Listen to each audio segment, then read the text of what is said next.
It's New Year's. God, So it's good warm. morning. Good morning. Morning. All right, here we have a condominium for 125 on Timmons Lane, Courtney Cole Hall. 600 square feet. Great 600 square Airbnb. feet, good grief.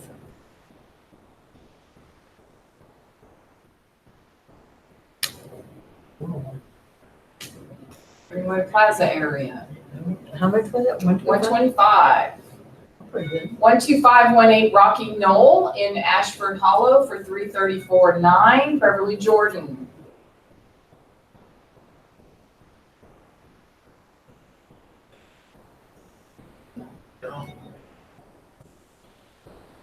Looks nice.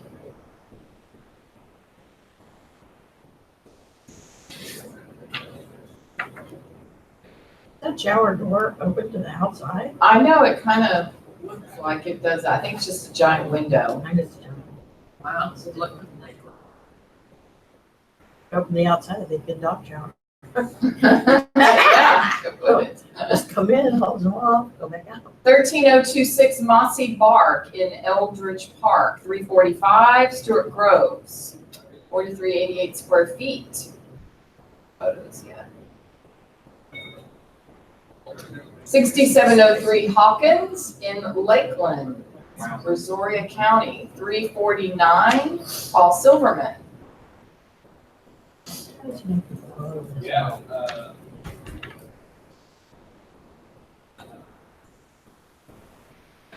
Gotta find new suits. I know it's supposed to be a flowy shirt today. Quite a crowd we got here. I would have, almost did, matter of fact. Jeez. You almost said I didn't know I was supposed to wear a flowy shirt today. Yeah, exactly.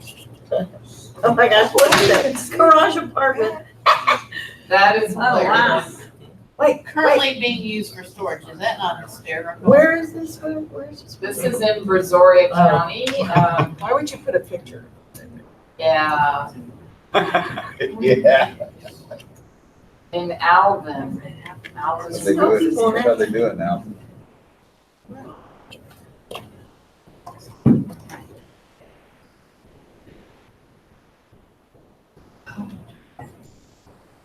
One oh seven two three Inwood in Walnut Bend, 374,999 Christine Laborde. Very nice.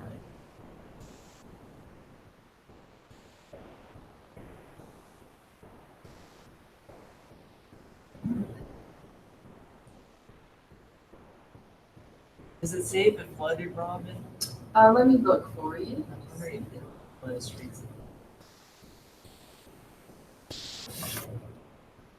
Doesn't say. Doesn't say. Which often means it did if it's not saying, right? Exactly. 1515 Crockett, 425 Jonathan Williamson.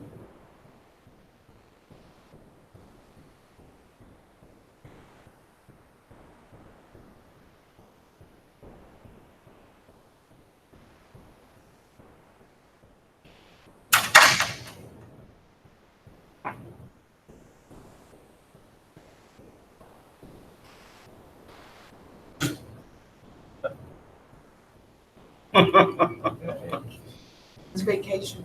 Summer. Just meeting at one of the offices. Mm-hmm. Got a nice view. Look at that. Sorry for the guy. Very nice. Mm-hmm.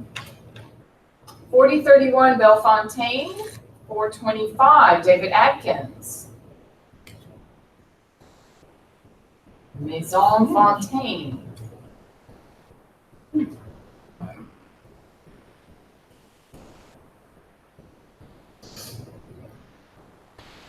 Where's he? Very cute. Very cute.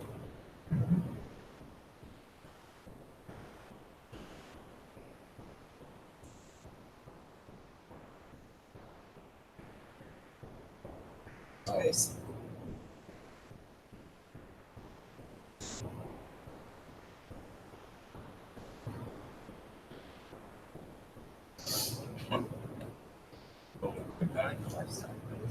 Nice.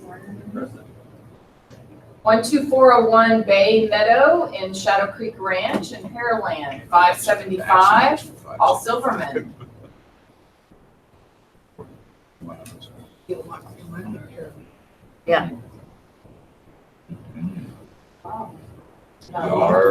Then you have to live in Pearland.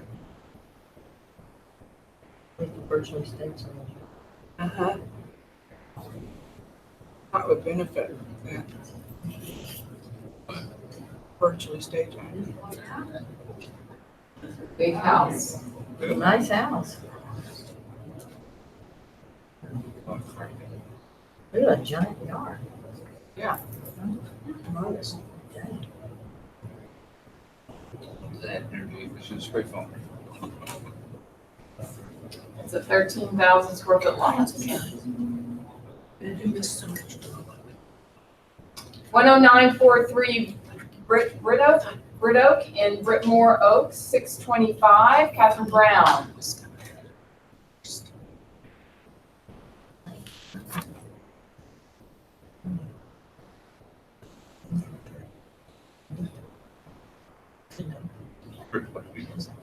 Should see what kind of text. Philip started texting me because you were out.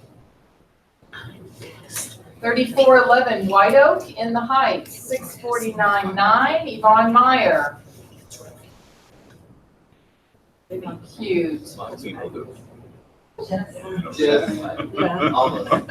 It's true. Fun, man. Leave this power.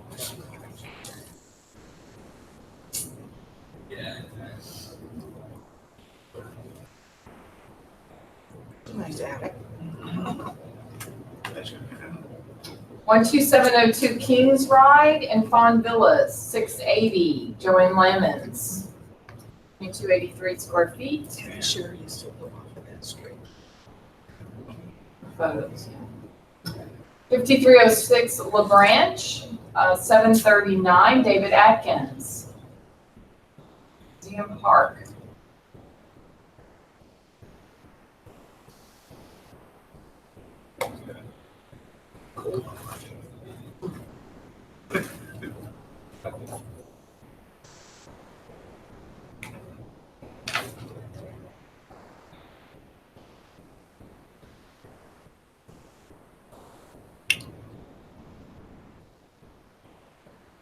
Later.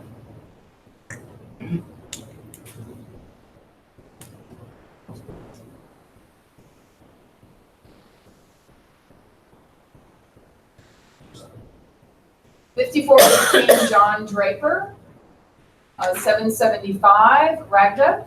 This is in the Galleria area. It really is a really nice contemporary location. Is great between San Felipe, between St. James and Yorktown. It has wood floors throughout, nice big rooms, really open, lovely lighting in there from all the windows. Nice yard, breakfast and sunroom with all windows all around.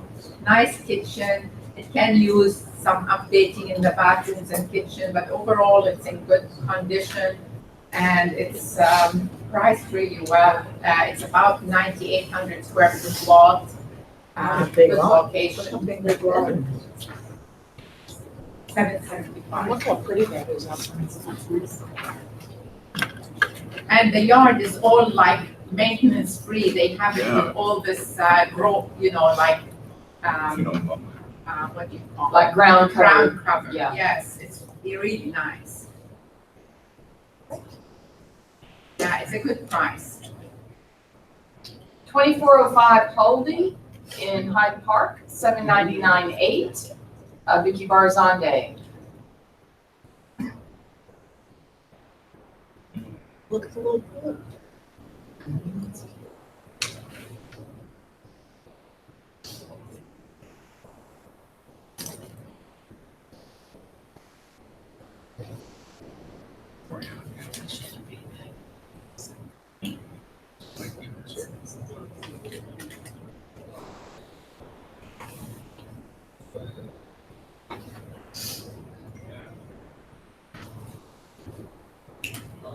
26619 Oak Ridge, 825 Courtney Cole Hall. Out in Lions, Conroe.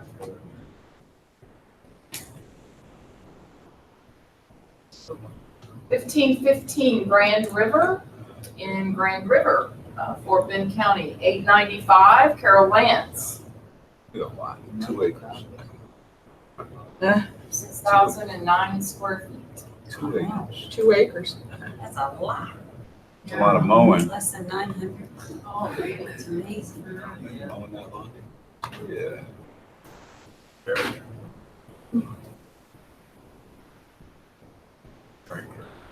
Oh, look how long that was. Shoes?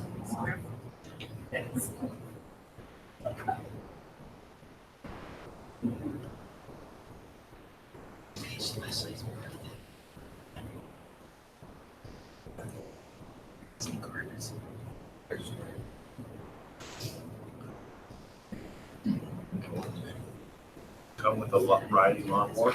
I'm Should. sure that's negotiable. Should. Riding on one. 5918 Water Walk in Bridlewood Estates, $1,060,000 Christine Route. Photos, 7,200 square feet. Quite 2 acres.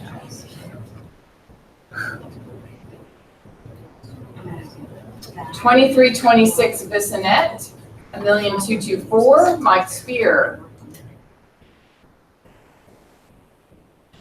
Those are beautiful. Really beautiful. Yeah. And they're right at Morningside, so you can walk to Rice Village.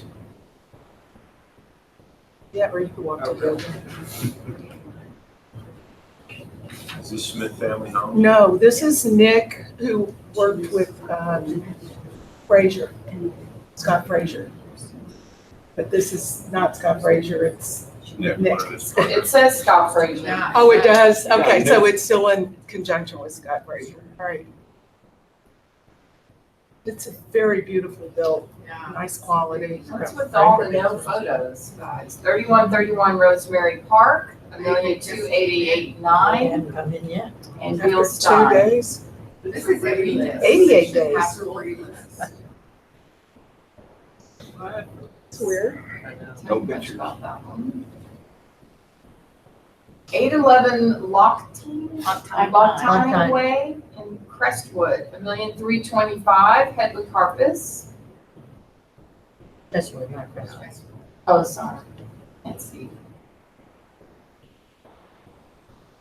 It's a long time. It's really nice lawn.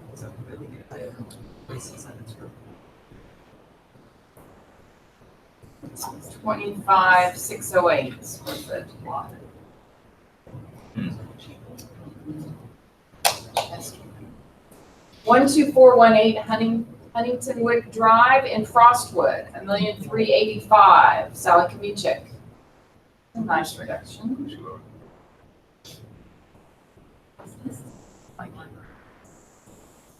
Whoever I did? I sold this house, just listed with someone, I don't know. No, I sold it back when I was selling. Yeah. I must have seen somebody across the that was very similar. Yeah, there's a couple of them. Yeah. But this is a nice, it was one of those where they kept the slab and like the 3 walls and then went up on it and turned it into about 4,600 square feet. There's 2 bedrooms down and then 3 up. It's on a cul-de-sac street. It's not taking on any water. Great neighborhood, good house, good skills.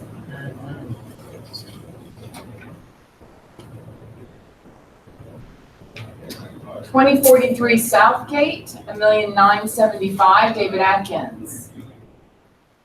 Is that where you live, right? Yeah. Yes. This is his Smith family homes.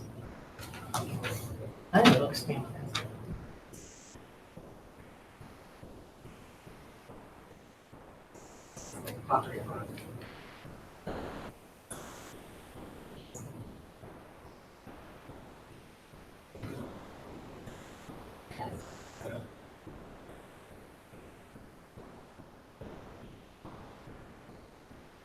Oh, that's quite a shower.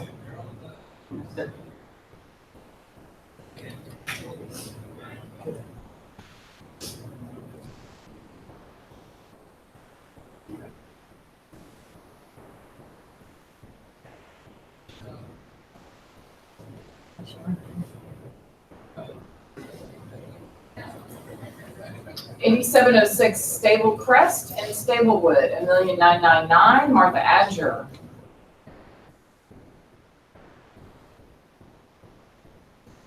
On the street from hers.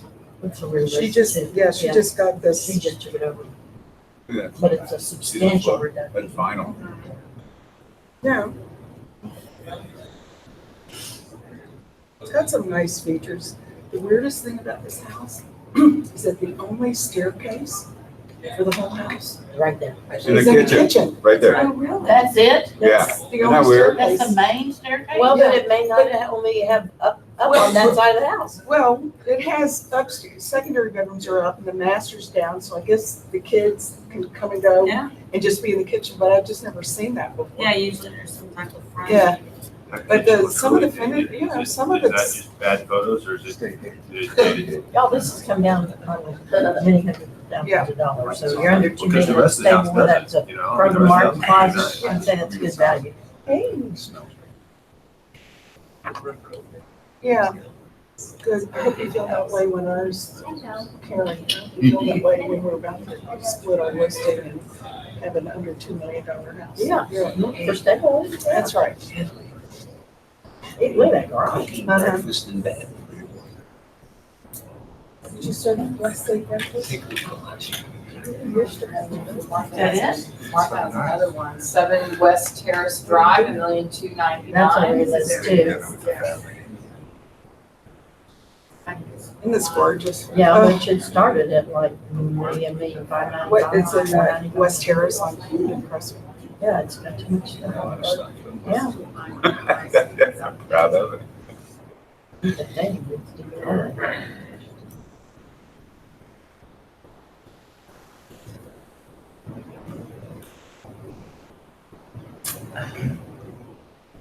Complete with elevator. Arlington Court. Isn't that pretty?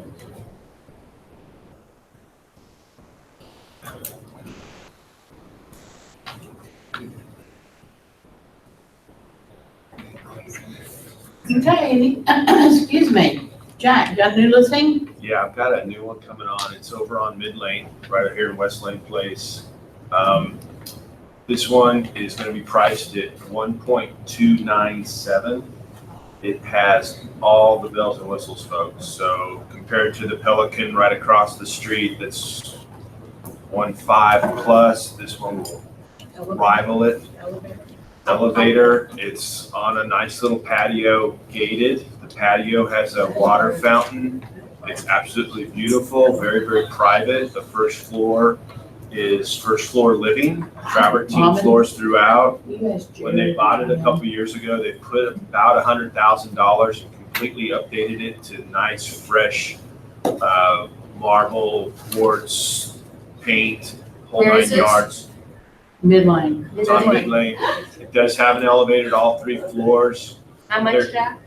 just under 1.3, just under 1.3. And it is absolutely phenomenal. The master suite is over the top, incredible, great, great closets. And the 3rd floor could be a bonus 4th bedroom, rec room type thing with a full bath up there as well. Okay, It is going to be when's it coming on? How old?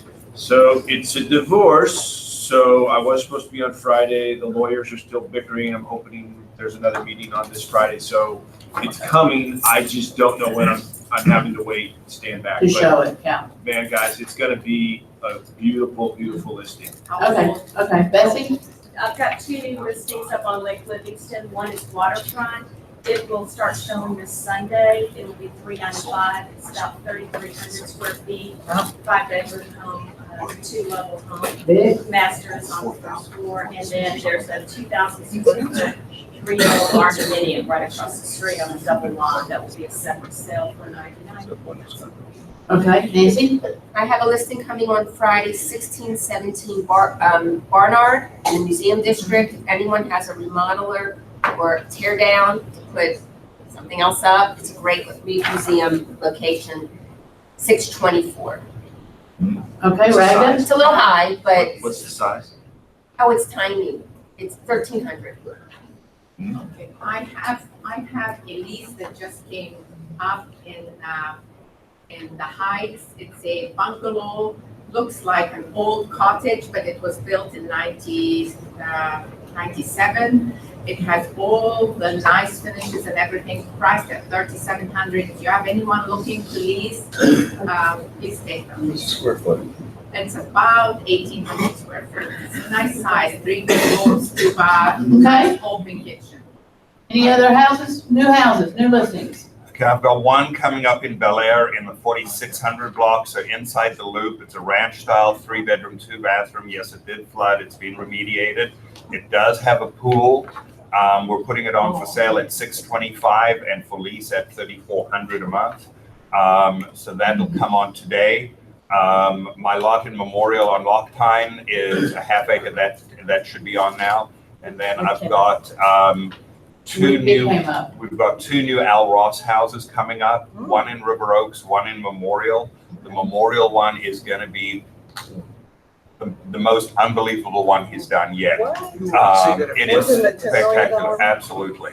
Memorial is on Memorial, it's close in, and the other one is on Del Monte. The Del Monte one is on 13,000 square feet of land, 8,000 square foot house, probably going to come on the market somewhere around about $8 million. And then the Memorial one is, if I remember correctly, an acre, 9,000 square foot house, and that's coming on in just under $9 million. Okay. So I don't know if you guys remember when Headley had Kathy Shearer's house listed in Bel Air. It's coming back because these people that will be selling it have purchased one of Headley's listings. Yay! So we're all Our happy first about deal that. together. I know. After 25 years. house. Oh, that's true. Anyway, these people have put $150,000. It is so immaculate and beautiful, and it's going to be around $900,000. Where is it? It's on Jessamine. 4901 Jessamine. When's it coming on? It's coming on soon because we're closing on his soon, so it's Good, coming next on week. soon. Can you It's show it? beautiful. Yes, we can show it anytime. Okay, call Nancy. Okay, yes, ma'am. Cindy? Okay, I have one coming on the 15th in Creekside Villas. For those of you who don't know where that is, it's a little gated pocket of patio homes behind Home Depot on I-10. Yeah. The nice thing about it, they don't come up very often. They have their own nice patio lots, which means they have a little yard, and they're in Spring Valley, so it's Spring Branch Schools. Great. It'll be probably nine, somewhere between 9 and 925. It's 3,700 square feet, 2-story. Beautiful. Okay. Didn't we sell those when they first came on? I don't think think we did. That was Yes. not I mean, there? we were selling them, but we weren't. What's her name, Diane King still has some. I think that would be Maybe that. Brad? Brad, that's right. Everybody that Because lives Brad in there Evans loves was it. They Yeah, never come yeah. up for sale. Okay. And it's Perfect. a divorce also. Good memory. All righty. Yeah. Jared, come on up. Jared's with Wells Fargo, but let me tell all of y'all, and I'm speaking to the Broad Hollow agents now. When is the last day for your boxes of July trash? 31st. No. This Friday. I was gonna, July 31st is when we're moving, right? Yeah. But it's this Friday This is Friday. your last day to get all your trash in boxes, all your old files, get them in boxes, because Friday they are going off to be shredded. And that's our last purge day. We're not gonna have the shredders back anymore. So please get it done by this Friday and stack in your office. I just want to get this. Can we bring our own chairs or not? No, we're having all new chairs. Y'all, I went through my files. I found files from 1992. I was throwing in my trash boxes, just to get them out. Please clear out all your files Friday. They will be picked up and they will be shredded. Okay? Jared, thank Yes. you for breakfast. Come here, right here. Jared Cox Yeah. with Wells Fargo. I appreciate your time. Thank you all for your time and the Sure. opportunity to come by. Great seeing some familiar faces here. And let me just tell you, everybody's looking at, see that camera? Okay, gotcha. Appreciate that. Millions. Well, Hello, everyone. I'm Jared Cox. I'm with Wells Fargo Private Mortgage Bank. I appreciate your time today. I've been with the bank for 10 years, all with private mortgage banking, I should say. And where I'm specialized in jumbo financing here in the Houston area, as well as different parts of the country for unique clients looking for second homes. But I'm here to kind of wanted to reintroduce Wells Fargo to y'all more or less, especially Wells Fargo Private Mortgage Bank, and kind of ingratiate the bank with the realtors here at Martha Turner again, or Martha Turner Sotheby's, excuse me. What I've done is I'm going to keep this very short and sweet. I've had to put folders out here for everyone to pick up, but I'm just going to go run through really quickly what's in there. Before I begin, though, I got to stress there's no dumb question in lending. So if you have any questions, because it always keeps changing, there's always different new rules and nuances. Please feel free to offer any questions that you may have. Okay. So the first thing I want to review is this flyer here. This is our flyer about our Your Loan Tracker. Your Loan Tracker is Wells Fargo's answer to the Amazon-like experience that we all want in everything we do. Technology has finally caught up to the industry.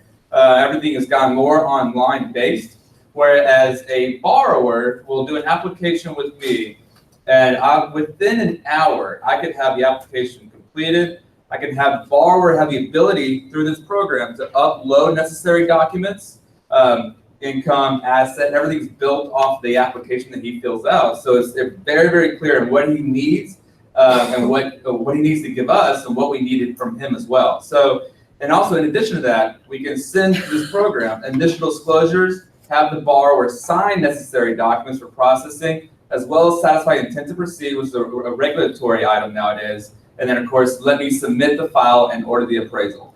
All that can be done in 1 hour. And when I say this, to do a jumbo loan and you need to get it closed in less than 30 days, that is absolutely reality at Wells. I do it often, in fact. I have the ability to close within 30 days for a jumbo loan, whether it be $600,000 or $6 million. Everything is here because we give the borrower a great start in the process and keep them having to come back to the borrower and request additional information, or we need this or we need that. The system's gotten a lot better in terms of overall processing and helping the borrower maintain a very, very good, positive transaction and get it closed on time. Okay. This flyer here references. Oh, yes, ma'am. Yeah. So on this loan tracker, is that just for the loan app process, or The entire process. will that continue to work after the loan's in place? That will continue to be available after the loan is in place for the next month, but then it goes into servicing, Okay. where the borrower will log into wellsfargo.com and get access to the loan. Yeah.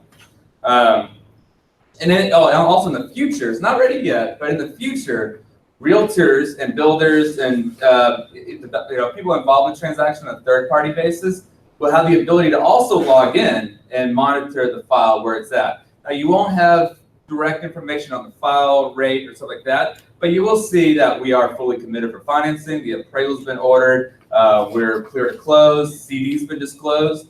All that will be available in the near future. It's a slow process of rolling everything out. So we're really trying hard to get y'all, get everyone in tune in terms of helping, number one, be well informed on where the file is, where it's going, and make sure there's nothing we need to address in the short term. Okay. We are a portfolio lender. What that means is we lend out our own money and get the opportunity.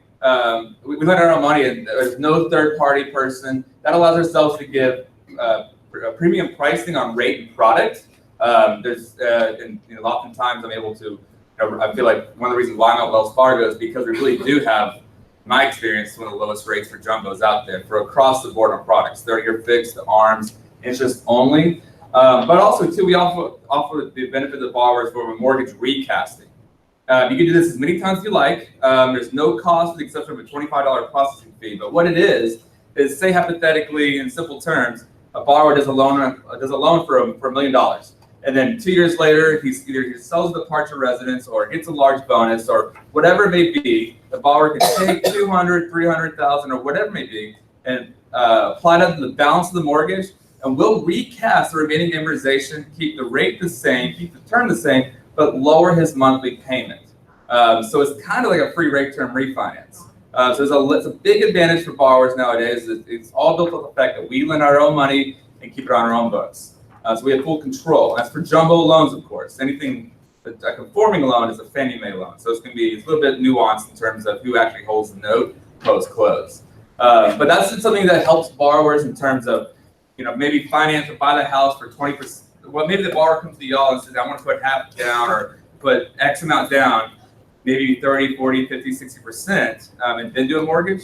But they need to sell their departure residence. Well, what they could do is go ahead and buy that house that y'all identified already, put 20% down, then go sell a departure residence. And y'all know it's easier to sell an empty house than a full house.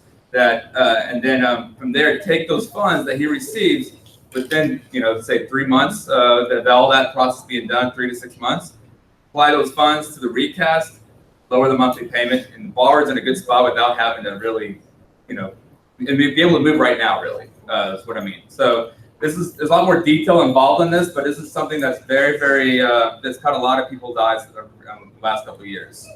Okay. Any questions on that? I'm with the private bank, and we offer relationship pricing. Relationship pricing is scaled right here.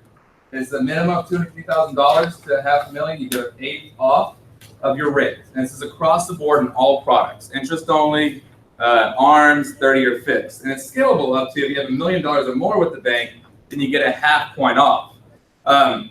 This is relationship pricing. The big thing here is that it's not sticky. And what I mean by that is the fact that, yes, if you have money with the private bank, then you will take advantage of relationship pricing. But the same rule if you have money in a checking account. It's all just what you have at the bank at the time of closing will lower your rate according to how much you have. So in other words, what I mean by that is the fact that you can join the private bank. I have access to work with a lot of private bankers, wealth advisors that can really are built and understand, help borrowers in a lot of different kind of financial situations, approaching retirement, anything you can imagine. But also too, it's like else works. If you move $1 million to Wells Fargo, put in a checking account, you still get the same rate discount. And it's not leveraged assets. It's not sticky at all. So post close, you still have full freedom with those funds. So this allows ourselves right now. We're offering rates in the 2s without relationship pricing on an ARM. This puts it even lower to historically low rates. So this is something that's caught a lot of attention, both with financial advisors within the bank, but also helping borrowers, helping y'all find, people will think that rates aren't as low as they once were. It's like, well, yeah, they are pretty low. They're pretty close to what they were back in 4 or 5 years ago. Yes, ma'am. The 2s for what term? I'm sorry. The 2s you mentioned, what term? It's 7-year ARM. 7-year ARM. I'm sorry. Are the rates in your folder? I can't advertise rates. I can give you kind of ranges in terms of where things are. But I do have a rate generator program where I can broadcast rates to you on a weekly or bi-weekly basis. I just need to kind of your personal your email addresses. I can send a rate generator out to y'all. What are the rates like now? I mean, they're like the first 7-year ARMs 30-year fixed, about mid 3s. Yeah, they're in the 3s. Yeah, for a jumbo loan. Yeah. Last item here is we don't have a doctor program, but we have an every person program. We offer 10% down payment options for loan amounts up to $1.25 million. So this is when I say for everyone, it's if you have a borrower, self-employed borrower that meets the general criteria for 10% down, they can take advantage of rate of 10% down. So that's kind of it in a nutshell. Then this form right here is the rate reducer option. So say you put 10% down and then you get a large bonus, or you have more money, or you sell your departure residence, then you put that last 10% down, we'll lower your rate by an additional 1/4 point, because there's always a little bit more of a margin. This is true for across the board in all banks, but if you put less than 20% down, it's going to raise the rate a little bit. But we do it by 1/4 point basis off of a base rate. But we give the borrower the opportunity to pay that extra 10% down, then we'll lower the rate back to where the market rate would be when you close. So this allows the borrower to kind of have more flexibility post-close, an opportunity with what they want to take advantage of. Okay? Great, thank you, thank you, thank you. Not a problem, yeah. Been with the bank for 10 years, feel free to give me a call. Just happy to be a resource here at Wells. And Where's- pick up an envelope on your way. Yes, please do. Where's your info? It's Yeah, it's over It's the on the corner. table. It's on the table. And I office in downtown, but I have Wells Fargo Plaza, but I'm all over the city, so happy to help. That's where Thank we you. take Thank it. you. Okay, here we go. Yeah. Are you ready? Yes, ma'am. Okay. Here goes Ms. Robin. Okay. That's fine. Good morning. Good morning. Well, God, I haven't touched my phone. I don't want to my hands twice. Need to get some more stuff. All right, kiddos. How is everybody? Good. So today, we want to cover pricing again, kind of in a snapshot version like we like to do in the sales meetings. But if you guys want to drill down more to what we're going to discuss today and even more into the black and white parameters of pricing like house square footage and lot and year built and all that, then please feel free to come to my pricing class on Friday. It's here from 9:30 to 11:30. So look, we know you guys know what you're doing. We're number one because of that, but we know sometimes that it's not always easy dealing with pricing, markets changing, sellers' obstacles. So we kind of wanted just to kind of go over some different things today that will hopefully give y'all a couple of new little nuggets and takeaways that you can use when you're dealing with your sellers and the market changing as it is. So wanting to start with some things to consider when determining your initial list price. And then if you overshot the moon, how do you earn the right to ask for that reduction? So let me grab my water, sorry guys. So when determining the initial list price, you know, we always go to the sold comps, right? And we use the parameters in which we work within on the house, the size of the home, the size of the land, the year built, the location, things like that.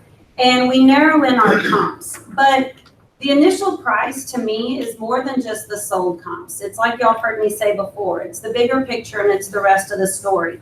And sometimes it's not everything that you can see, or it's not just what you can see on the CMA, and it's things that aren't so obvious on the CMA.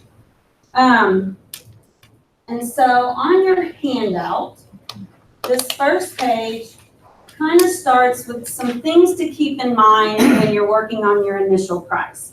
And these are the things that aren't so obvious on the CMA. And one of the first things is condition. And this is where when you guys come in or you call us, and these are things that we see from a bird's eye view, that sometimes we have a little bit of an issue with based on our definition of what we think is remodeled versus updated. And so we have to just be really honest with ourselves and honest with our sellers when we're trying to evaluate a property as to, is it updated or is it remodeled? And with all due respect, I have people come in and they'll say, oh yeah, the kitchen's totally updated and the fur down's still in. Y'all heard me say this before. The original cabinets are there, they've just been refaced and they've thrown in some granite. We cannot manage the seller's expectation to think that that kitchen is comparable to a completely gutted, repurposed kitchen. So we just gotta really be honest with ourselves. No matter how hard we're trying to strive for a price or a value for that seller, we have to really be honest about the product.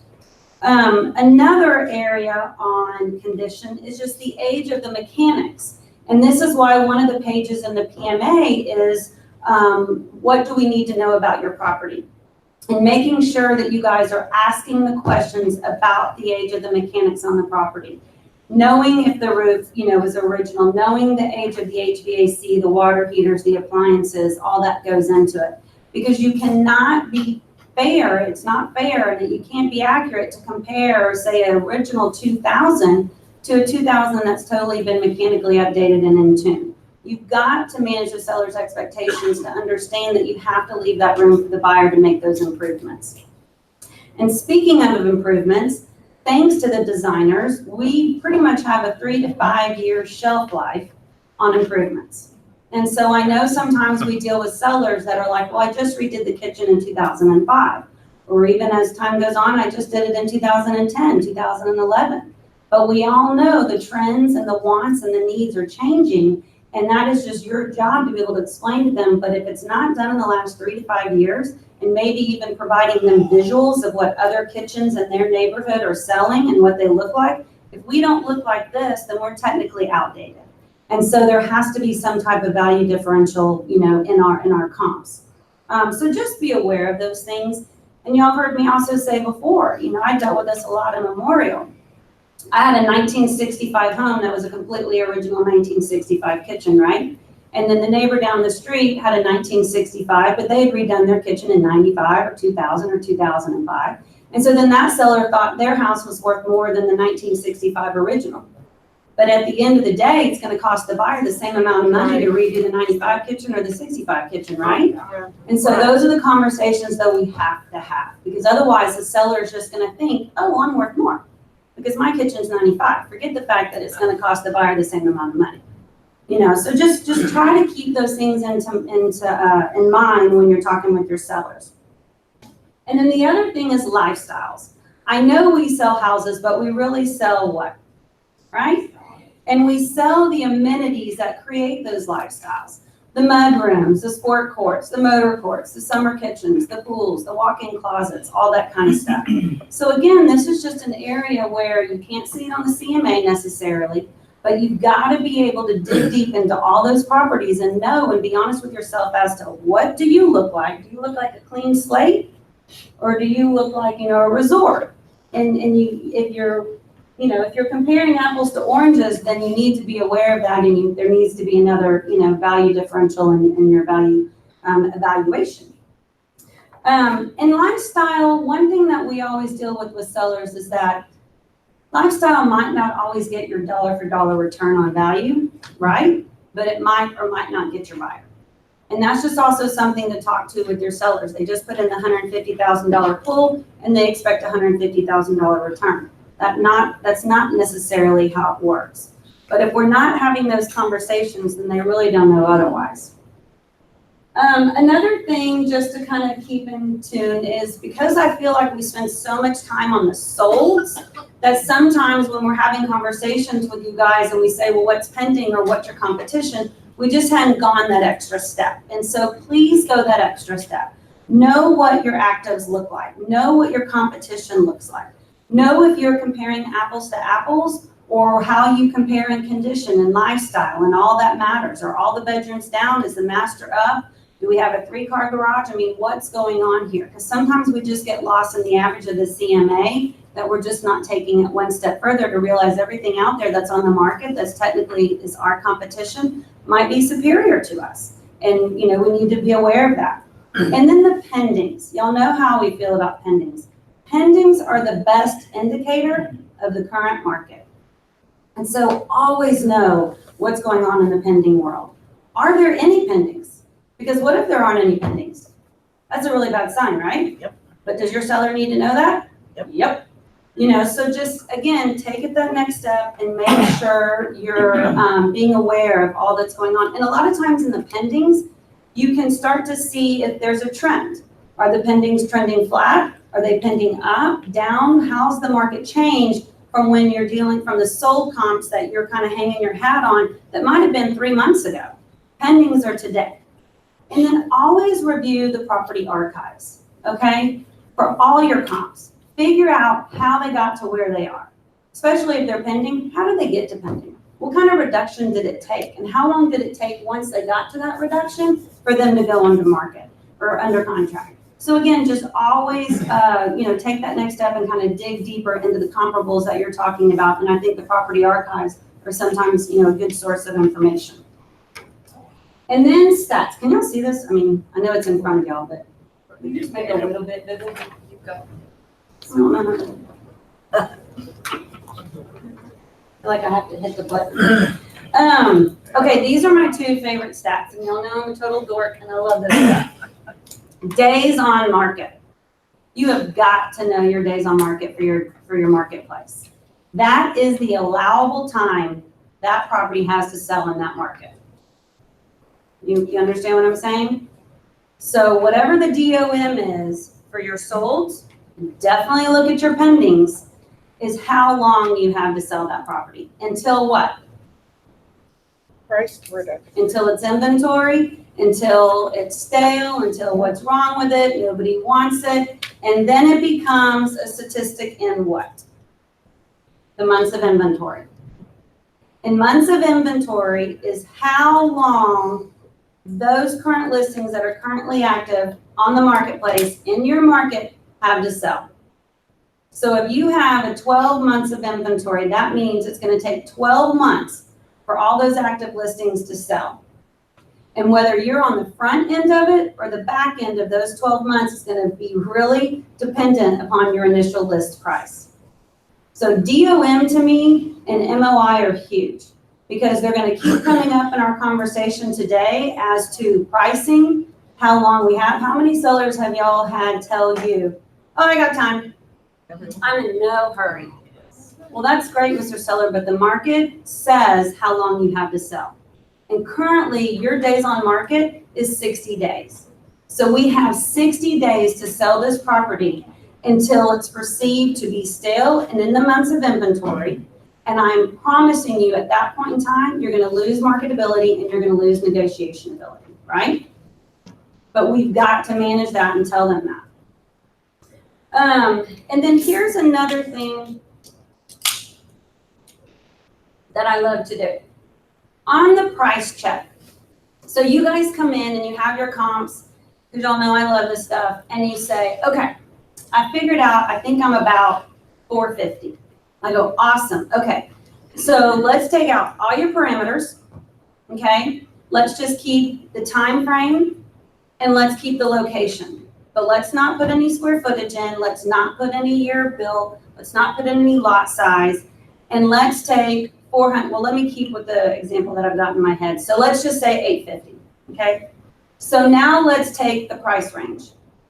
And I believe your price range would then be 800 to 900, okay? If you're thinking 225, then do 200 to 250 or squeeze it if you have to. But that becomes a price range in my mind at 850 of about 800 to 900. So now let's see what else is active, pending, and sold within your location and within your same time frame that is in that price range, okay? And a lot of times what happens when you do that is that you see a repeat of your original comps, and so you're feeling good. You're like, okay, this is fuel adding to my fire, and I'm feeling good about my initial price. But then sometimes you find another property that wasn't in your initial search because maybe your parameters were a little too tight, but this one really works as well. And then sometimes when you're just kind of casting this broad net, you see, which y'all have heard me say 100 times, the line in the sand of just the evidence or the data that either supports a value or doesn't support a value. So many times I've sat with about half of y'all in this room and we look at that CMA and we go, but look, just about everything above 850 is either 2010 and newer, or 1,000 square feet and larger, or on an acre, or whatever it may be, and we don't have that. So I don't see the data and the evidence for us to be anything above 850. You know what I mean? And so then all of a sudden it just helps us start to mold a little bit better into what we thought we were just based on the comps, okay? So this price check thing, I really believe in, and it just helps see the bigger picture. Because sometimes when we're creating our own parameters, we take it too tight, and then sometimes there was a property that was 10 square feet larger than our parameter, and then we totally missed it. And then 3 weeks later, it's biting us in the butt because we missed it. So these are just other ways to check and balance and kind of make sure you've combed through everything, appropriately. Then let's assume and be proactive that the seller is going to have an unrealistic price range, okay? So we've kind of established our price maybe around 850, and so our price range is 800 to 900, and we've already kind of found the line in the sand at 850. But let's take it up a notch, just in case, you mentioned something to me on the phone that, his neighbor down the street sold for 900 and something, you're like, oh, he might have a 9 in his head. Or you've also looked at HCAD and you realize that they're on the tax rolls for 9 1/4. So you need to be prepared for that little uncomfortable conversation. And so you go, okay, let me just go ahead and take it up a notch. I just did 800 to 900, kind of found my evidence or lack thereof in the line in the sand. Now let me do 900 to 1 million. And I'm gonna take that data with me. And when I do 900 to 1 million, same time range, same location, all of a sudden I see another line in the sand that, holy heck, everything that's selling over 900 is 2015 and newer. And I'm sitting at a 97, you know, or it's way bigger, or, you know, the land's this, or it has a pool and we don't, or it has a 6-car garage and we only have 2. I mean, there's evidence. There's typically something very obvious that makes you go, this is not that. And so what on earth is going to convince a buyer to want to pay that when I don't have that? Yes, ma'am? Robert, when you say time range, are you saying, are you beginning year bill? No, I'm sorry. Like, say you go back 6 months. Oh, okay. I meant that, yeah, you know, not the vintage of the home, but like, if you're searching at 180 days, then you keep 180 days, and then keep your location, and then clear everything else out. So that you can see, if your vintage is 97, and everything above 900 is, you know, 2015 and newer, you're out. There's just no way, you know? But you know, be prepared, because sometimes we go in and the seller will say, oh, well, that's all fine and dandy, but I want to be 950. And you're like, ubba, and you don't have anything. So have something. Just always take it up one notch from where you kind of thought your range was. Take evidence and data for the next range. Okay, and that just might help you convince him he's not at that price. Yes, Cecil? So you have HCAD here, so you're saying we should consider what the seller paid, right? I'm sorry? Are you saying we should consider what the seller paid by having HCAD? No. HCAD is, so let me go to that next one.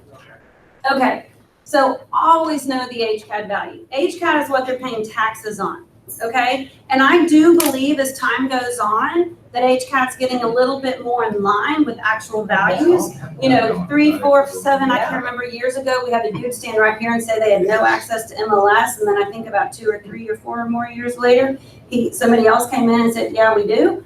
But I think they're trying to catch up as quickly as they can. But I do believe the HCAD values are getting more in line with the actual values. I also do know in so many of these areas of transition, where there's comps and there's comps and there's comps for the improved homes. And then you have sweet little Robin and Ben Connor who are 80 years old and they haven't updated their home and they haven't fought their taxes. And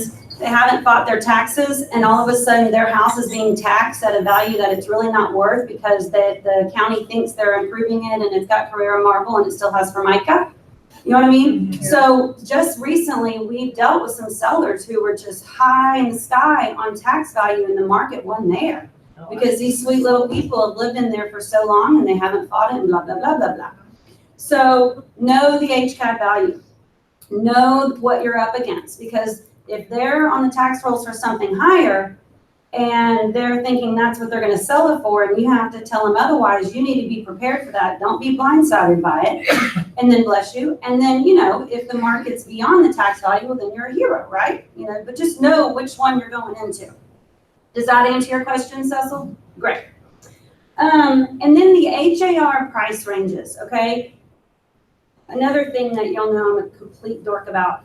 So I really believe in these things and you need to check them, okay? If we're at an 850, all right, that's what we've decided we're gonna be, or let me take a different example. Let's say we're gonna be 875 because the seller wants to push the envelope. But I really think, you know, we already decided there was that line in the sand and above 850, they were bigger, newer, blah, blah, blah, and we weren't that, but he says 875 and I think, okay, well, there's other advantageous, you know, points to take this listing in my business, so I'm gonna go ahead and take it and I think I can help him see the trees before us and we'll eventually get reduced and I'll eventually be able to sell it.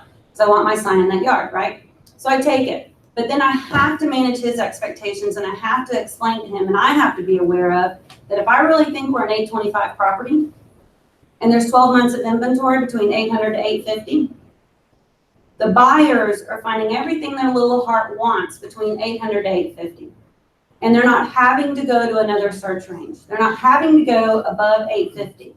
They don't need to go deal with an unrealistic price and an unrealistic seller, right? Because that's why it's important to know your MOI. Because there's so much inventory already in their price point that they don't have to go to the next level. And so this could be that situation where if you're sitting at 875 and you don't go under contract in a reasonable amount of time, what happens? You're just listed and you're not really for sale. Because you cut your nose off to spite your face, you're sitting in a stratosphere that your buyer's not even seeing you. I mean, pick one. But y'all get my point? And so know where those thresholds are. Know where you might be, you know, all of a sudden cutting yourself off and sitting up here just listed and all this, you know, activities going on down here. But, you know, every market and every price point's different, okay? A lot of people say, well, if I'm, you know, got a listing at 250, you know, well, where do you think the buyers are searching? Well, okay, take your hat off and put your buyer hat on. And now you have a buyer that says, I can spend, or I can afford, or I've been approved for, or I choose, whatever, to spend 220. How high are you gonna search for that buyer? 250, 235, 240? You know, it just depends, because with every increment, you know, it's all relative and it changes. In the millions, 2 million is a huge line in the sand. 2.5 million is a huge line in the sand. So sometimes you're a 2-3 property and you're sitting at 2.6, you're just listed and not really for sale. And your seller thinks, oh, but everybody's just searching up to 3 million, aren't they? No. And sometimes we think too tight into our little world. Sometimes we think, well, I'm the best thing on the market, no 2.4. Well, that's great, but 50% of our buyers are coming in from out of town, and if they've got 2 million to spend, they're taking it all the way from Katy through Memorial, into Tanglewood, over to Westview, River Oaks if they can, and out to the Woodlands. It's not just 024. You know, so those are the things that you have to have in conversations with them to make them realize, look, there's 24 months of inventory just in 02. Can you imagine what it is when we open it up, you know, beyond that zip code? But you have to know those things, and that's why I just beat a dead horse when it comes to MOI and things like that. Yes, sir? Where do you find an accurate data point on months of inventory? You just run it through your CMA, or there is a function. Sorry. Cecil asked, where do you find data on months of inventory? You can run it in your CMA very easily. And in my pricing class on Friday, I give you all the calculations, and you can come grab a handout in my office. And there's also an MOI function under stats in Matrix. Oh, yeah, that's the old video, Mhm. even the old. Wow. Under tempo, yes. So you don't have to do the actual calculation? No, but But how far still, down can you drill, does it drill up?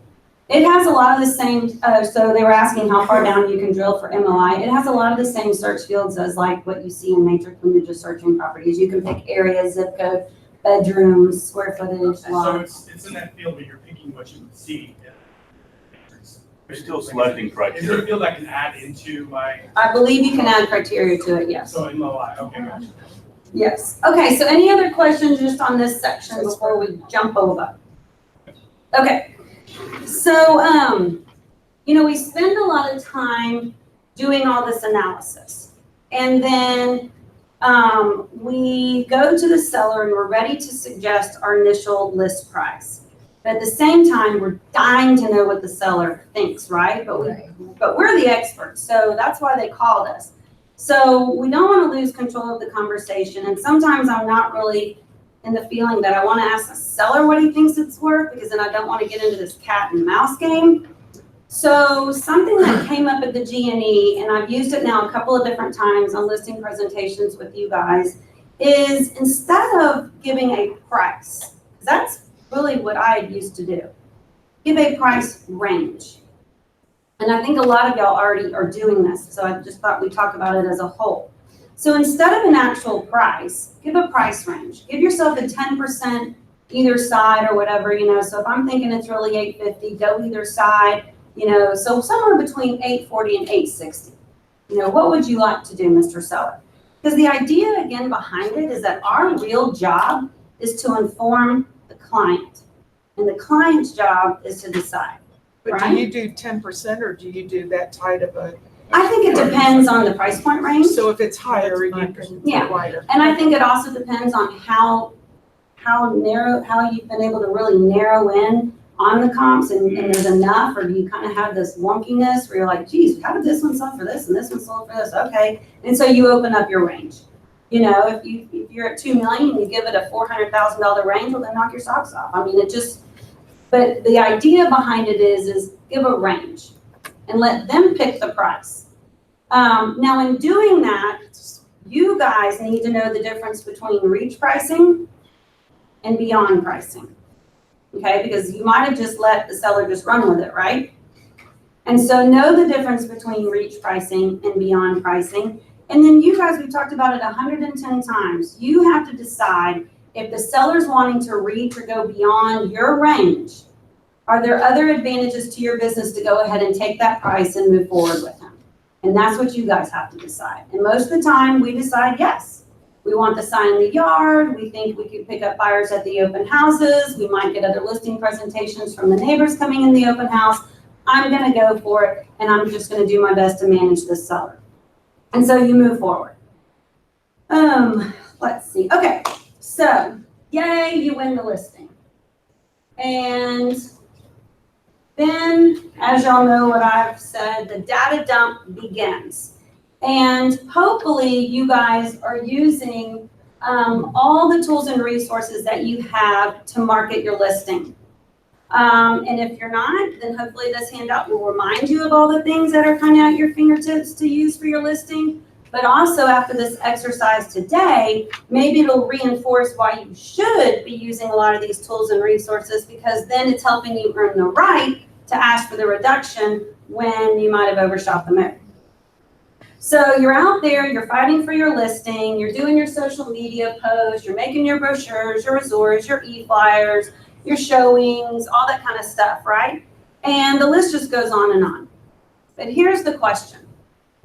If you're not communicating this to the seller, and the seller doesn't know any of it, did it really ever happen? No. So now it's been 30 days. You've been on the market for it's been 30 days that you've been on the market. Your days on market is 60, so you're halfway through your allowable time on being on the market, and you need a reduction. But have you earned the right to ask for one? If you haven't been communicating, probably not. So sellers, and just bear with me, because I know a lot of y'all are like, I'm communicating. So just hold on. Sellers want to sell at the highest price in the shortest amount of time, right? And we want to sell at the highest price in the shortest amount of time. The major disconnect to this happening successfully is miscommunication or no communication at all, okay? So the 30-day report, which in your handout is like a spread, but here it's a PDF, so it's one page on top of the other. But the 30-day handout, or the 30-day report here in your handout, is to help you communicate, organize your thoughts, and earn the right to ask for a reduction. Don't get me wrong. I know you guys are data dumping on them. You're shooting off emails at this time, at that time. You're forwarding them text messages. You're having phone calls here and there, talking about this and that. And you're data dumping on them, and you feel like you're just pelting them with all this information. Bless you. But at the end of the day, are we summarizing it, and does the seller understand the impact of all that you've shared? And are you allowing them and helping them see the big picture? And that's what sometimes when we're talking with y'all is like, I've sent them this, and I send them the traffic report, and I send them their open house things, and I send them this, but are you interpreting and translating and advising them on what all this data says and what all this intel says?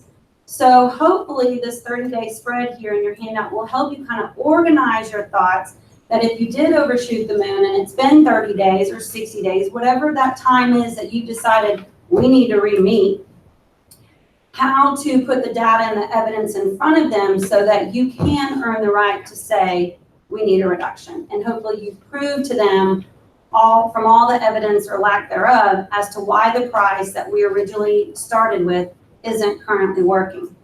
So summarize for them the difference between the online and the physical showings. I still have so many of y'all come in my office and say, I'm getting no showings. And the first thing I say to y'all is, what's your online traffic like? Because that's where your showings are starting. And the sooner we can change our brains and revise our brains to understand your showings are starting online. By the time that buyer hits the door, that's a reshow. And so please be monitoring that online traffic. And I know y'all are sending the sellers the reports, But are you in telling them what it means? Yay, we've had 1,000 visitors online this week or in the last 30 days. Yay. The seller doesn't know if that's good or bad. What's your conversion rate? Have you had any physical showings? Because that's great that 1,000 saw it online, but you've only had one physical showing. Where the heck is everybody going? Where did the other 999 go? Because that means there's buyers in the market looking for your product at your price and your potential location. Why are they skipping you? And this is when sometimes you revisit the price checks or you revisit the pendings and you see, oh, well, gosh, everything that's selling right now at 850 is, newer than us and bigger than us. No wonder they're skipping us. We're too old. We're too small. But if we I feel like sometimes when we just launch the property, we go, whew, okay.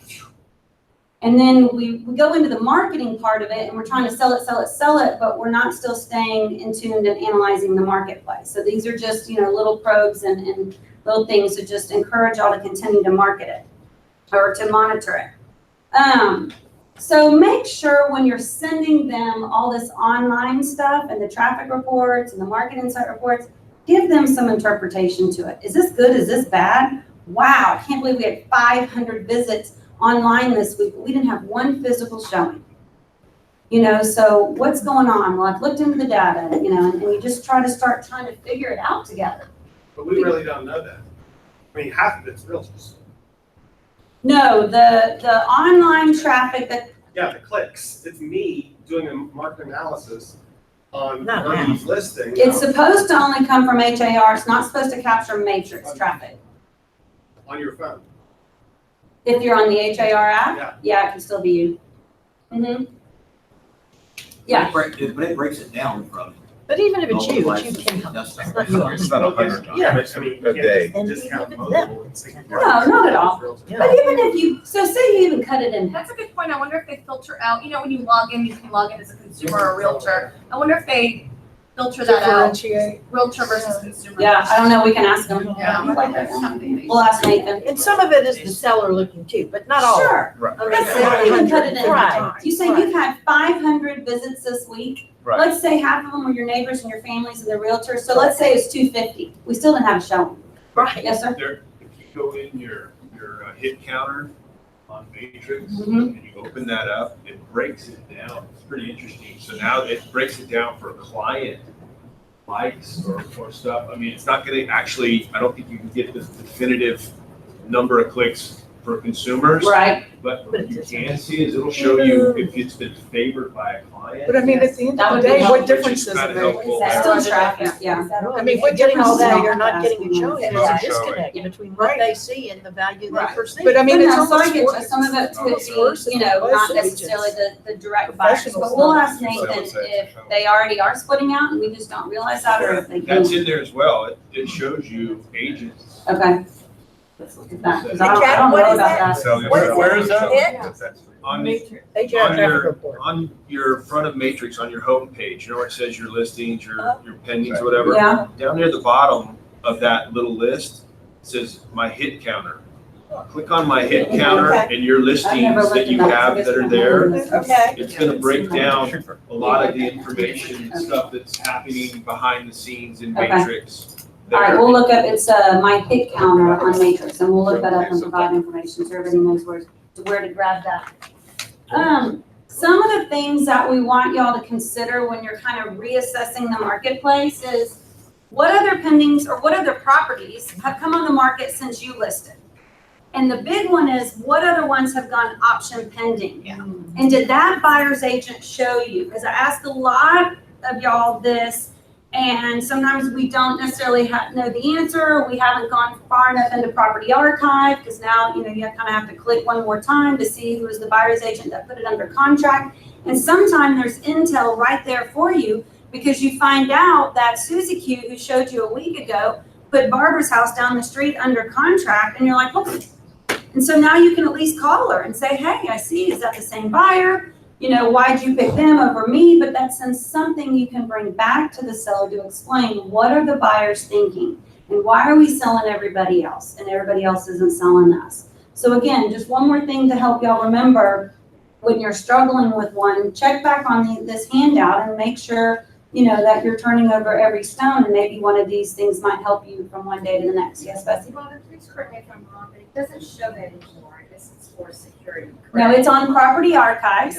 It shows the buyer's agent, public ID, and if you just click on it, it gives you their full So name. it's in FAR, but It's it's under no property. longer on the. It's not at the bottom. Correct, Yeah. no, it moved to Property Archive. Okay, thank you. So you can still get the intel, they just make you go somewhere else for it. And then, you know, again, you went on the market 30 days ago. Know what your pendings are doing. Know what your next best comp's gonna be. And do you need to get ahead of it? Or is the market trending up? I mean, know these things. And then offers or lack thereof. How many of us have had an offer on the third day and it was a low ball? And then 30 days later, you're like, heck, we should have taken it. Okay? So monitor that, manage that. I should never say low ball. I shouldn't have said that, but I know I get a reaction from y'all. It's never a low ball. I mean, I know sometimes I am low ball, but sometimes it's market. Yeah. And it's not what the seller wants to hear. And it's a little off from what we thought the comps were. But at the end of the day, the house is only worth what? What the buyer's willing to pay. Yay. So just, you know, be aware of that. And sometimes if you got those offers, don't discount them, don't dismiss them, keep them into play, because you never know what a seller's, you know, gonna do or how the market's gonna change. And then monitor the daily showing report. I know you guys know that, but just every once in a while we get all wild and crazy and too busy. And so it's just on there just to keep reminding you to check that, use that as a tool for agents that are showing other products in your area that maybe you need to reach out to them and say, hey, I see you're showing Jack's listing down the street. You know, why haven't you shown mine? What can I do for you? Well, they want a pool, yours doesn't have a pool. Well, okay, but that's feedback, right? And that's something that you can then take back to yourself.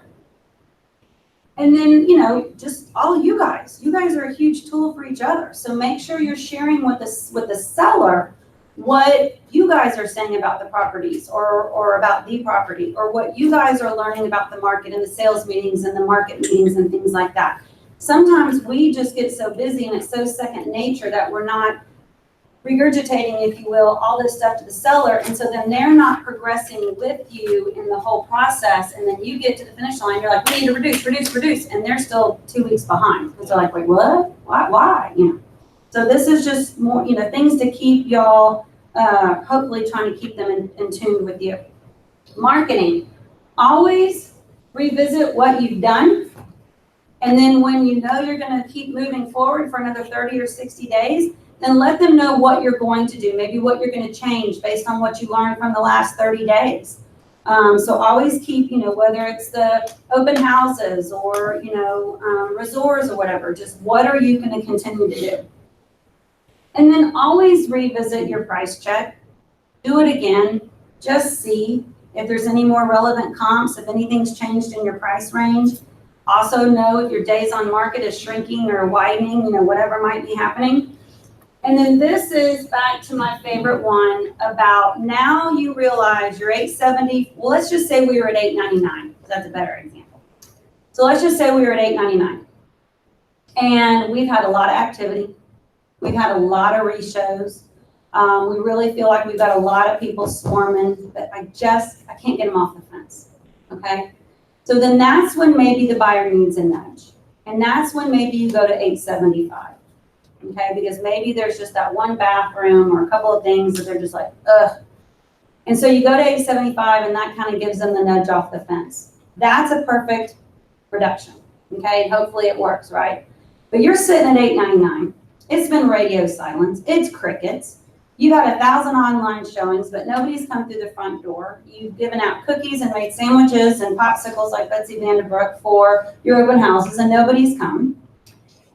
An 899 to an 875, with all due respect, is a waste of time. Right. You're not changing anything. You're not changing your buyer pool. You're not putting yourself in front of anybody else. So that's when I say you need a whole nother group of buyers. And by knowing those HAR search ranges, you know I need to go to 850. Right.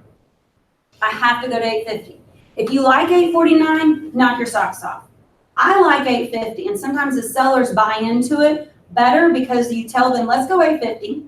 We don't want to leave any money on the table and give up our 850 to 900 possibility, but we need to open ourselves up to the 800, the 850 people. And so let's go to 850.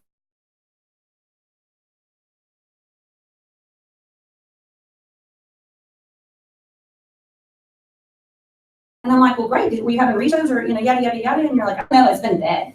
And I'm like, but you didn't change your buyers. Like, you didn't do it. I mean, we take whatever reductions we can get, but then I just need y'all to be managing your expectations and also stating to the seller, this is wonderful. Thank you so much for this 875 reduction. I understand it might not produce the results that we're expecting because it's not really putting us in front of any new buyers. So you thank it for the reduction and take it, but then maybe kind of set the stage that this might not work. Yes, ma'am. So I feel like this is kind of tricky. I know it's way hard to set up because when a home is at, let's say, 699, 790, if you're like 3 million, 2 million, it doesn't matter. But for, a seller, 750 to 699 is a huge drastic drop. And they struggle with that because they're thinking with my commission to 6%, they've already factored in those numbers. And now I'm saying, oh, by the way, we're doing $50,000 less. And I couldn't agree more. It'll bring it. That's what I had to do to get, people to buy. But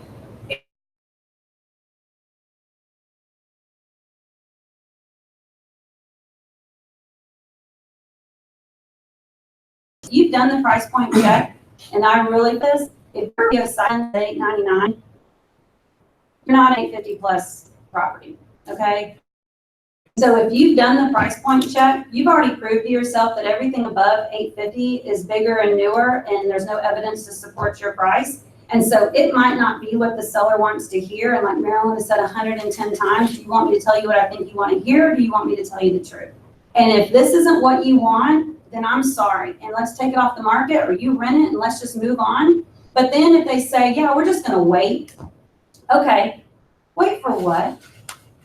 I mean, if the value. Wait for your house to go stale. Right, I mean, okay, so you want $899, and I get it, but there's no evidence to support anything above $850. And we tried it, we gave it the good old college try. I've thrown everything out this house but the kitchen sink. You provided him a 3-page, 30-day report. You're earning this right to ask for it.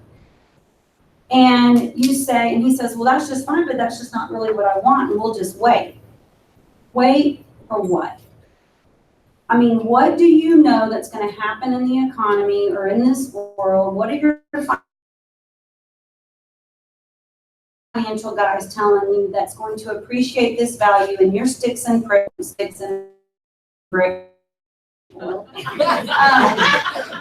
That only depreciate. What do you know that's going to appreciate this value? I mean, I'm happy to wait, but what do you know that I don't know? How about houses that, Tanglewood, for example, get $2 million buyer, seller finally sells their house, and now they can buy the $2.8 million house. So they're waiting for absorption in neighborhoods because their homes haven't sold. So it's chicken and egg sort of thing. It is. It is. And I understand that the theory is that Tanglewood and even some other marketplaces are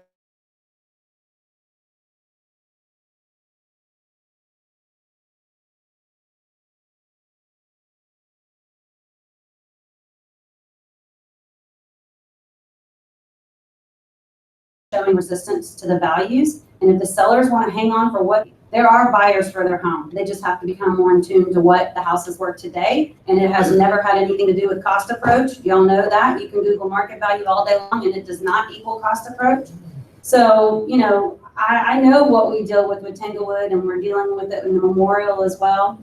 But there are buyers for those homes. They're just not at the values those sellers are wanting for those homes. And the inventory is at a very high rate that the buyers are able to dig their heels. And what do you do when an agent decides to slash the price so much to set an unrealistic new floor because of a distress sale? Well, I mean, we've talked about that. It's a sale. It happens. It's market. I mean, I know that there's situations, there's emotional purchases. We know that. We know there's emotional purchases where the buyer paid more for the home, than maybe what the other buyers would have paid, because it back to their mother, or it was, back to the elementary, blah, blah, blah, blah, blah. But it's still a comp. And we try to put some color around it and we move forward. But the same thing for the sale. I mean, I tell all those sellers that are in high inventory properties, you're either gonna be the first comp or you're gonna be living off that comp. So do you wanna find your market and you wanna be the first one to set it, or you're gonna end up having it set for you and then it's gonna continue to trade from there. I understand there's distressed sales and we put some color around it, but it's still a comp. I mean, it's still a comp. It could Yes, indicate a ma'am. trend. the appraisers use it. It's, yeah. Yeah. And I mean, we try to put color on it, but I've heard agents say, I've reduced it again, and not had one show. then it never, so here's how I feel about whether it's agents or sellers. Sorry, I like to walk around. Cause there's all these glares and I'm like trying to see people's faces. Anyway. Sellers. Well, I just reduced 50,000. That 50,000 wasn't yours to begin with. I mean, with all due respect. You should have never started at that. We tested the market, but if somebody wasn't willing to pay 2.3, it wasn't worth 2.3, and it wasn't yours to begin with. So now you're at 2.1. If you're not selling at 2.1, you're not a 2, and I'm being very, just frank and quick, you're not a 2+ property. Because if you're sitting at 2.1 and you can't go under contract for $100,000 difference, and in my opinion, you're not a 2+ property. Your nose off to spite your face, and you're just listed as not for sale, and you need to be at 2 million or 1,999. I mean, that's just the way I look at it. And then the 1.9 gets their offer, and it's at 1.7, and they go 1.8 or whatever, and they go, well, I just reduced, but it wasn't yours to begin with. If nobody was willing to pay it, then it wasn't your value. And we've said to so many sellers, hey, just stay in it. Stay in it for a couple of years. But what do you know that's going to happen over the next 2 to 3 years or 6 to 12 months that's going to appreciate this value that we get there today? Because otherwise, your sticks and bricks are going to continue to depreciate. Yes, ma'am. At what point are we suggesting to the homeowner, let's just get a professional property appraisal in here, snapshot? So this is just my personal opinion. I think an appraisal is one person's opinion. So, I have seen it work very successful for some of y'all, but it's still not what a buyer's gonna pay. Because the buyer, right. The only time I do think sometimes, right, is where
a little bit more of that intel than we used to in the past. So sometimes we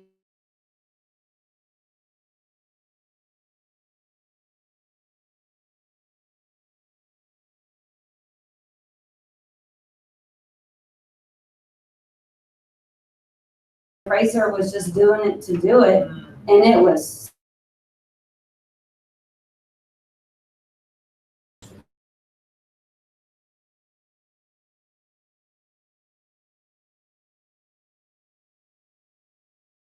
or if there's any non-MLSs, like something real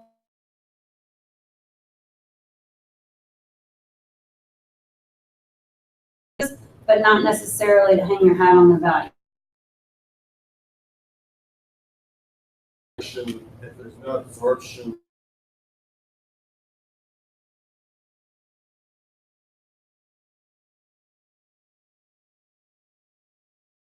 tons of $1 million properties. They might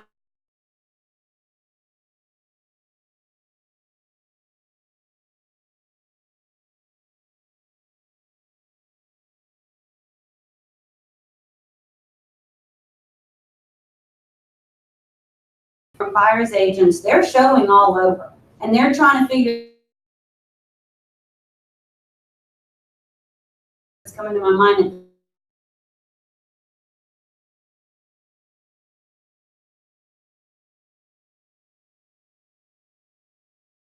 So let's be the one.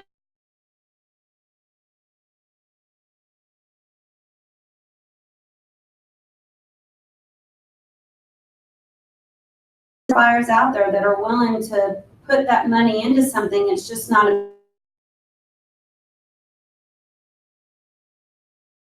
in this neighborhood right now. So maybe it's 900, maybe it's 8 it's going to sell for.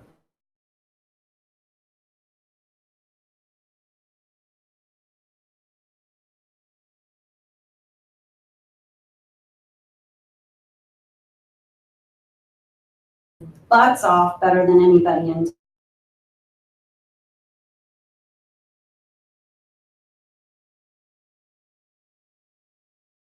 town. And so I have no doubt we can promise them.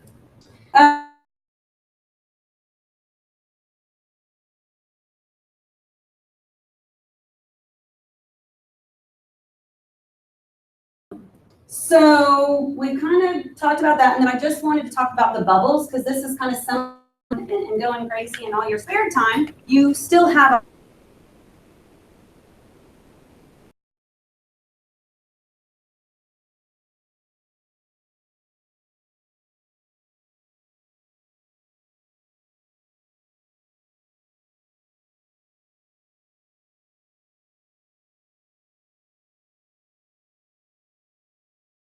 couple of different ones, and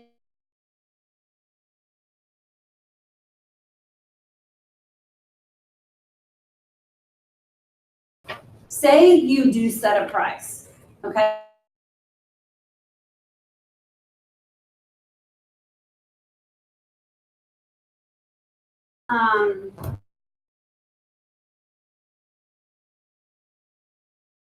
Price. So, Mr. Seller, I would like to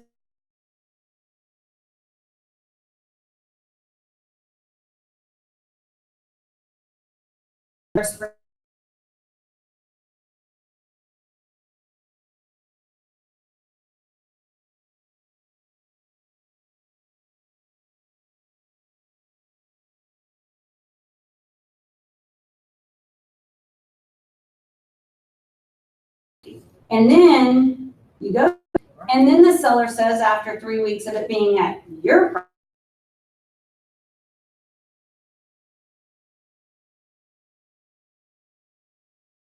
where's my contract? When we give a price, well, this is for today. And what the value will be.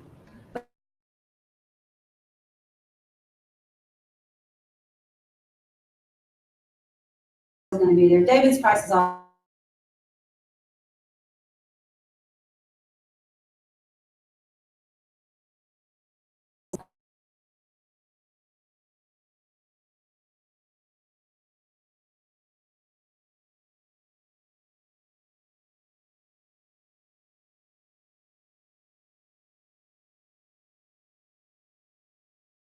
Struggling with, because the seller's like, well, where's my contract? Done for me.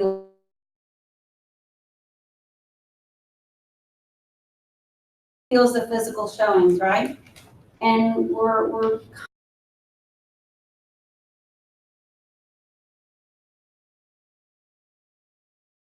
not having any showings, nobody's coming to my open houses, I don't have any offers. What are you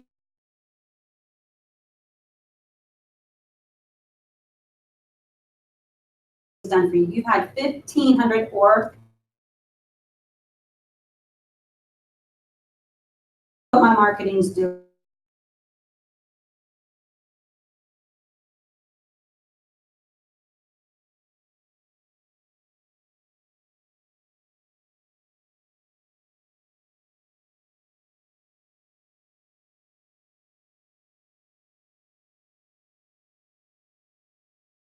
This is such a special,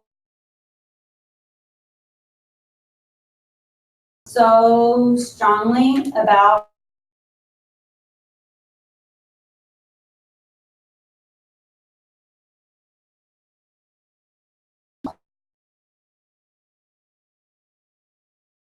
international. We'd be having dialogue with them. We'd be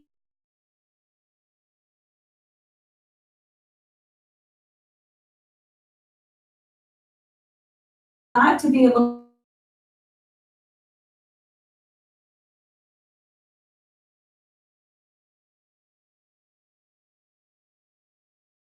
oh, no. If there's a buyer out there, because we're sitting at a price that's just not within the buyer's price range. I'll let them put that on you. You know what I'm saying? Defend on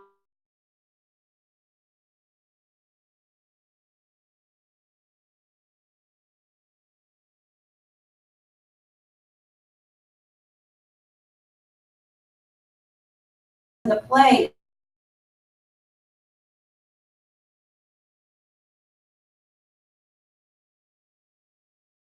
Those buyers that would bring in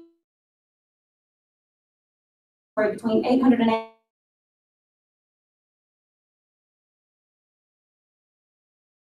Everything their little heart desires right there. They don't have to go to this next buyer search. They don't have to go here. Why would they go to a price that's higher than what they've been, approved for? Okay, and that's when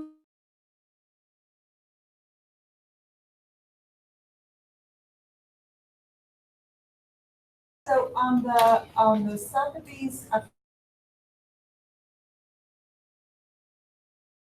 Sotheby's site,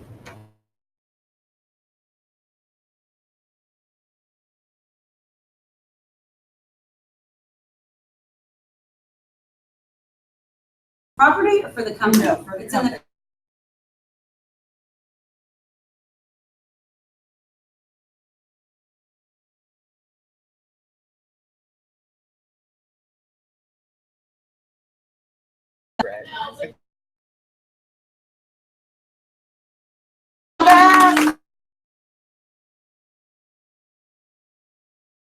Holdings is bringing in a really, really sharp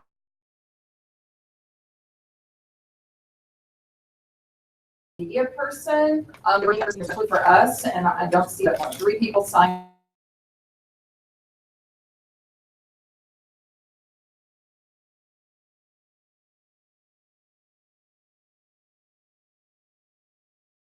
To organize